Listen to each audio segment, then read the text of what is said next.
तुम्हाला माहितीये का, कधी-कधी प्रेग्नन्सी राहण्यासाठी सगळ्यात मोठा अडथळा हा स्पर्म काउंट किंवा पी नसून नवरा-बायकोतलं भांडण आणि ताणतणाव असू शकतो.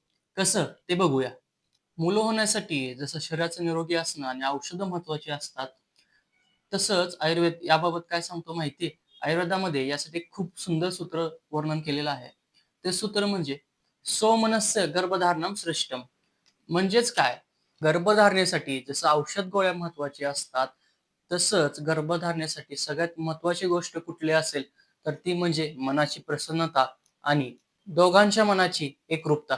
जोपर्यंत नवरा-बायकोमध्ये स्वमनस्व येत नाही, एकामेकांबद्दल आदर, एकामेकांच्या डिसिजनबद्दल आदर आणि सोबत विचारांचं एकमत जोपर्यंत नवरा-बायकोमध्ये होत नाही, तोपर्यंत एक जीव निर्माण होण्याची प्रक्रिया पूर्णच होऊ शकत नाही.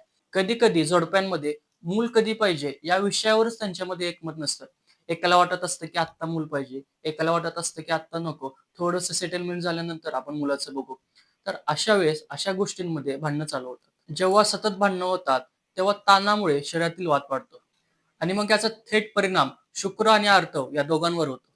यावेळी नवरा-बायकोने शरीरासोबत मनानंही एकरूप असणं तितकंच महत्त्वाचं असतं.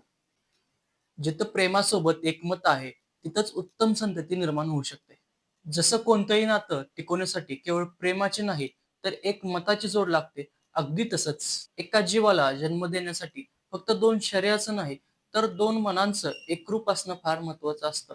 म्हणजेच स्वमनस्व असणं फार महत्त्वाचं असतं. म्हणून कधी-कधी फक्त औषधांवर अवलंबून न राहता, तुम्ही तुमचं आधी नातं निरोगी करा, एकमेकांचा दृष्टिकोन समजावून घ्या आणि मग बघा नंतर औषधं कसं अगदी भन्नाटपणे कामं करायला लागते. हजारो वर्षापूर्वी मांडलेला हा आयुर्वेदाचा सिद्धांत तुम्हाला कसा वाटला? हे कमेंट्समध्ये कळवायला विसरू नका. आणि हो, हा व्हिडिओ तुमच्या जोडीदाराला शेअर करायला नक्कीच विसरू नका. धन्यवाद.